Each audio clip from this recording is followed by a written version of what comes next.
নমস্কার, আমি শিলাদিত্য স্যার। মাধ্যমিক প্রস্তুতির আরেকটি অনলাইন রেগুলার ক্লাসের আমি একটি ভিডিও আনছি।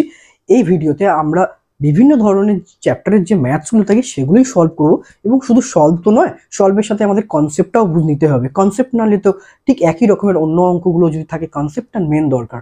তো চলো আমরা মেন কনসেপ্টের সাথে অঙ্কগুলো সলভ করবো এক এক করে। তো দেখো প্রথম অঙ্কটা কি বলেছে। প্রথম অঙ্কটা বলেছে, এটা তোমাদের অংশীদারি কারবারের চ্যাপ্টারের অঙ্ক দিয়েছে। একটা দুজনের একটি অংশীদারি ব্যবসায় মোট লাভ হয় 30,000 টাকা। প্রথম জনের মূলধন দিয়ে দিয়েছে এবং লাভও দিয়ে দিয়েছে, তাহলে বলতে দ্বিতীয় জনের মূলধন কত। ওকে, তাহলে তুমি প্রথমেই কাজ করবে কি, দ্বিতীয় জনের মূলধনটা ধরে নেবে।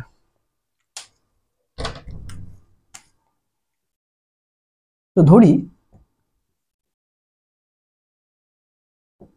দ্বিতীয় ব্যক্তির মূলধন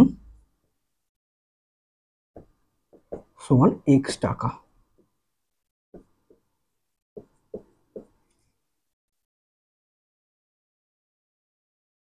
ওকে, এবং দেখো প্রথম জনের তো মূলধনটাও বলে দিচ্ছে 12 লাখ টাকা এবং লাভটাও বলে দিচ্ছে 20,000 টাকা।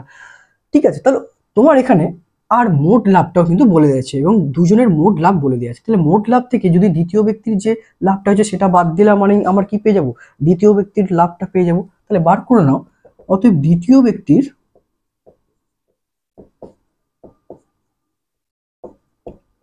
লাভ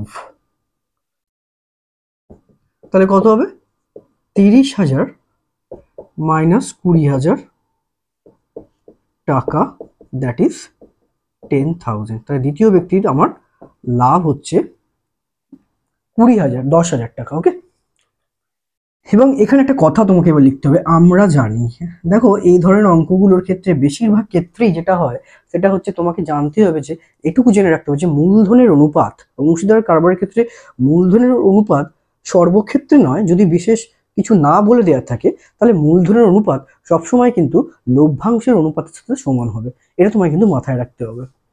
তাহলে আমরা জানি মূলধনের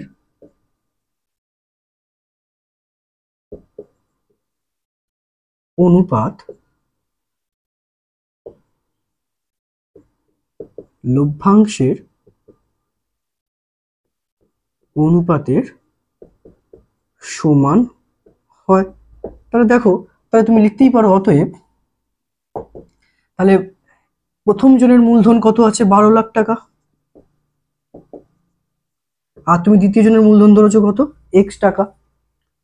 তাহলে তুমি এটা বলতেই পারো কার সাথে সমানুপাতিক হবে, তাহলে সমান হবে, তুমি সমান দিতে পারো। কার সাথে সমান হচ্ছে, তাদের মূলধনের অনুপাতের সাথে। তাহলে প্রথম জনের মূলধন কত আমার বলে দিয়েছে 20,000, আর দ্বিতীয় জনের মূলধন তুমি বার করেছো, লভ্যাংশ বার করেছো। প্রথম জনের লাভটা তো বলে দিয়েছে 20,000 টাকা, আর দ্বিতীয় জনের লাভটা আমি এখান থেকে বার করেছি 10,000 টাকা। চলো এখান থেকে সলভ করবে। তাহলে 12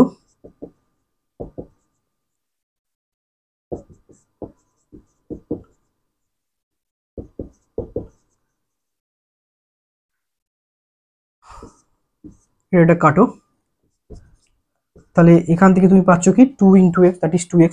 তাহলে 2x ইকুয়াল টু কত পাচ্ছ, 1 ইন্টু 12 লাখ, দ্যাট ইজ 12 লাখই হবে। তাহলে এখান থেকে তুমি x পেয়ে গেলে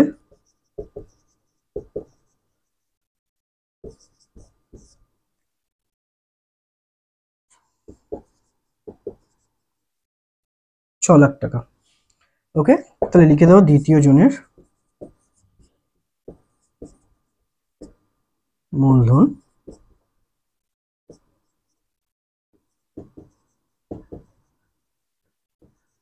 6 লাখ টাকা। ওকে, সিম্পল অঙ্ক, কনসেপ্ট দিলাম, কনসেপ্ট নাও এবং এই ধরনের অঙ্কগুলো তোমরা প্র্যাকটিস করে যাও। ওকে, নেক্সট অঙ্ক চলে আসছে।